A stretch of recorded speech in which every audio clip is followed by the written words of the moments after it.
welcome to the Coach's Corner post-game report here, coming to you live from Bon Secure Wellness. Today's game between the South Carolina Gamecock women and the LSU women turned out to be a knockdown, drag-out affair here at the Bon Secure Wellness. South Carolina was able to hang on and hold off the challenge and come away with an 83-77 victory today in front of a packed, enthusiastic house. The Gamecocks trailed by 4 at halftime, but was able to turn it up in the second half and come away with the victory. In the first half, Tessa Johnson was held scoreless, and Joyce Edwards only had 2 points, and Agot only had 3 points, but they came to life in the second half, though. The key to today's ball game was Raven Johnson. Raven Johnson played a game of her career tonight as she finished the game with 22 points, 8 assists, and 3 rebounds, but she basically took this game over for the Gamecocks. Her sidekick, her high school sidekick from days gone by was Latson. Latson played one of her biggest games as a Gamecock tonight, scoring 19 points. And when LSU was able to take Tessa Johnson out of the scoring in the first half, Latson stepped up in a huge way. And the two of them kept South Carolina in the game in the first half until her teammates could step up. The big story for LSU was the former Gamecock, Malaysia Fullen-Wiley. She came off the bench today and lit the Gamecocks up with 24 points and played one of her best games ever for LSU. Again, playing before the home state and family and friends here in the state of South Carolina. She put on the show for LSU, but it was not enough. She led LSU with 24 points, and Jada Richards had 17 points. And Floje Johnson, who's supposed to be the number 5 overall pick and self-proclaimed superstar of this team, was held to 1 out of 8 shooting and 6 points. The Gamecocks again were led by scoring tonight by Raven Johnson, 22, Latson with 19, Joyce Edwards had 18 points, 11 rebounds, Agot had 8 points, 13 rebounds, and Tessa Johnson chipped in with 11 points. But tonight's ball game basically was basket brawl. The officials forgot to bring the whistles to this game. In the first half, only 5 team fouls were called on both teams. South Carolina finished the game with a grand total of 7 fouls being called on them, while LSU only had 10 fouls called on them the entire ball game. So it was brutal, it was in paint, it was a war today. And again, this is one of those games, again, one of the best women's college games I have seen this year. I asked Kim Mulkey about that. She said, well, our last one with South Carolina was a pretty good game too, though. But this was a great game today for women's basketball on the national scene.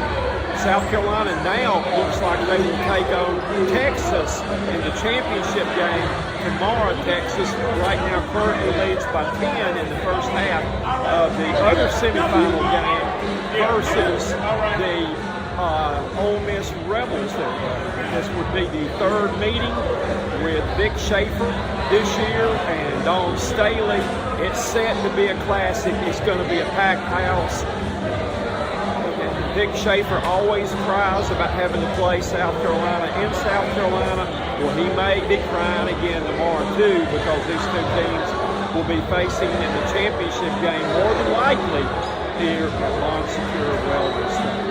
For South Carolina, they move on, and what has been one of their toughest roads to the finals that I can remember in a long time in the SEC tournament. They have played 2 very good teams that are nationally ranked their first 2 games, and will probably be playing the number 4 team in the country tomorrow. But this has been one heck of a tournament this year with all the ranked teams around the country that are participating in this. But we'll be back to report on the championship game tomorrow, though. But what a wild one tonight here in Greenville, South Carolina.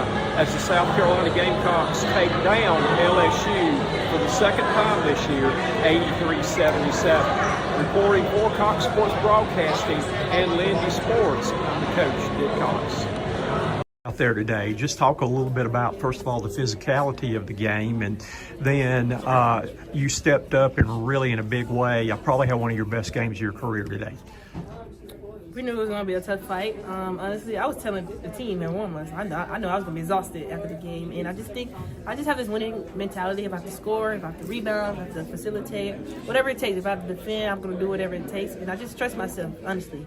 It looked like in the late in the third quarter and fourth quarter, y'all just decided offensively we're taking it to the hole every time, though. Was that pretty much the game plan?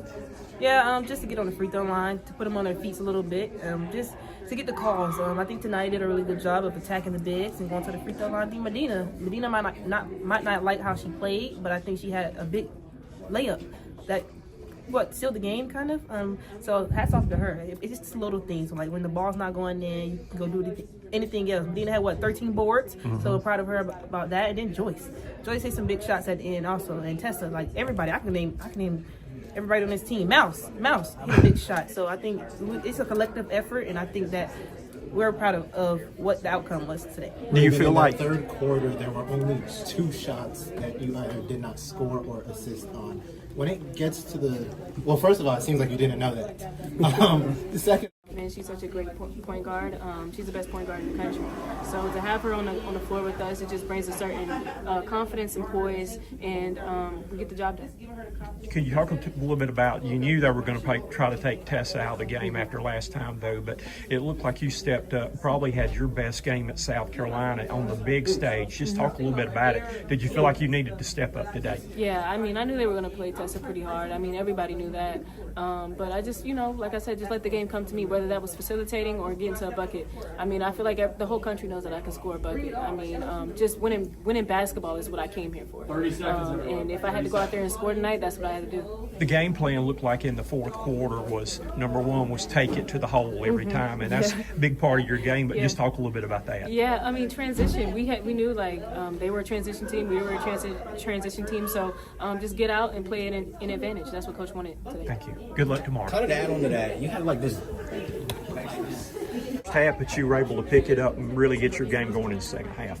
Yeah, I mean, I feel like I was doing good on defense in the first half, rebounding, but I knew I had to be a little bit more involved in the offensive end. I feel like that's why we came short in the first half. So I just, had a more aggressive mentality and did what we needed to do to win. Looked like in the third and all the fourth quarter that the game plan maybe shifted to every possession, attack the basket. So talk a little bit about that. I mean, second game in the SEC tournament, legs are dead, defense is, a little bit more hard. It's hard playing your feet, especially with LSU, who loves to play fast and love to get up and down the court. So we just knew every possession mattered, and then we just had to execute every possession. First time you played them, it was a very physical game, a lot of fouls, and then today, I don't think either team had 10 team fouls. I think y'all ended up with only 16 fouls the whole game, and they only had 7, though. But just talk about the physicality and just having to play through it today.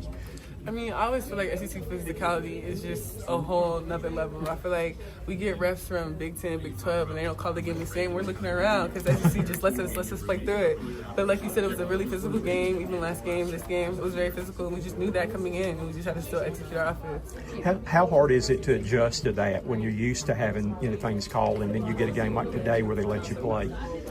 I mean, it wasn't that big of an adjustment only because we've been in SEC play. I feel like the initial transition was coming from the beginning of the season when we weren't in conference to conference. Calls that we would get, they were not getting. But, conference builds you up for that type of physicality. So, yeah. Thank you. Today, last time you played them, there were a lot of fouls called. You got 2 quick ones on you that I don't see how you got those with the way they were going. But did you have to adjust your game to the way they were letting y'all play and not a lot of fouls were being called? Yes. In this game, before we started the game plan was, for the bigs, the game plan was try not to foul out, even though sometimes I feel like those were very soft fouls. You're supposed to be calling them. At the end of the day, this is SC. Like, it's so physical, and the game plan was trying not to foul out. Would you rather play in a game where they're letting you play like that, or would you rather have it more tightly officiated and calling more fouls?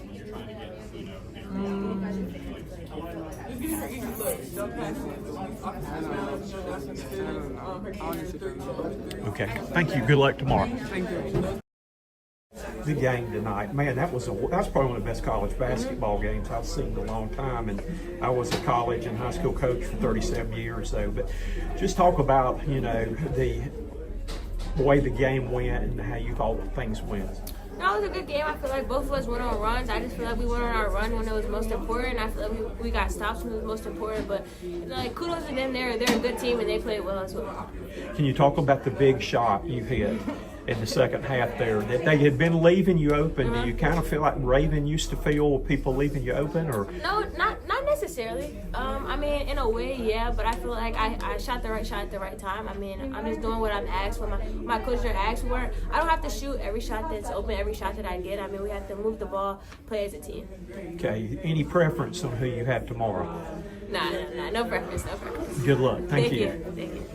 A little bit about the physicality today, that it was just the referees. I think first half both teams only had 5 team fouls together for the whole half, and then y'all only had 1 in the fourth quarter. There weren't many fouls called, but do you like games like that, or would you rather see it called a little bit tighter? I feel like it was good that the refs let us play, because blowing the whistle every 5 seconds wouldn't have made the game fun. And like watching them play yesterday, we knew how physical they were, and obviously when we played them 2-3 weeks ago, the game was very physical. Like, Ray's gonna bring it every time to come in with the mentality that like we have to throw anytime the she needs to execute, she does. Being the same. And it's been like that all season. Talk about, you had a huge basket in the second half, because you were always so pleasant, and it looks like meek and mild and all these bullies out there, but man, you came up with a huge play in the second half. Can you tell us a little bit about that?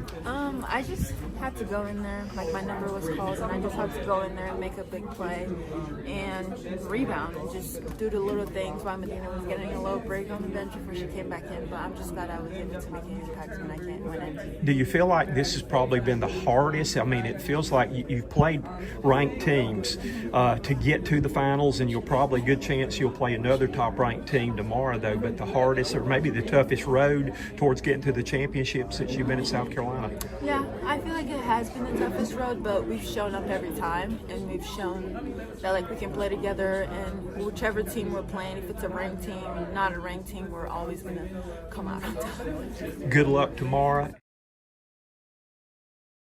Able to get in the game tonight, and when you got in, just really created a lot of havoc on defense, though. Is that feel like one of your main thing is when you come in, the defense you can bring when you come in? Yeah, I'd say I'm really willing to do whatever I can to stay on the floor. So like pressuring and getting stops and stuff, and like pressuring when or people that play a lot can get some rest, and it helps a lot. So last time you played them, it was a tightly officiated game where they called a lot of fouls, but today basically it was just like, I think y'all had 16 fouls the whole game, and they had 7 where it was almost basket brawl the way they were letting people kill each other out there. I think we'd all rather play that way, like tick-tacky fouls. It's the SEC, so we want to play aggressive basketball, and yeah. You're in the championship game now, but do you feel like, man, that this has been the 3 games you're going to have to play? 2 of them will be against top 5 teams in the country, though, but just how hard you've had to work to get in this championship game. Yeah, we've had to work really hard, but we haven't done anything, like our schedule isn't anything we can't handle, so it's just preparation for March. Thank you. Good luck.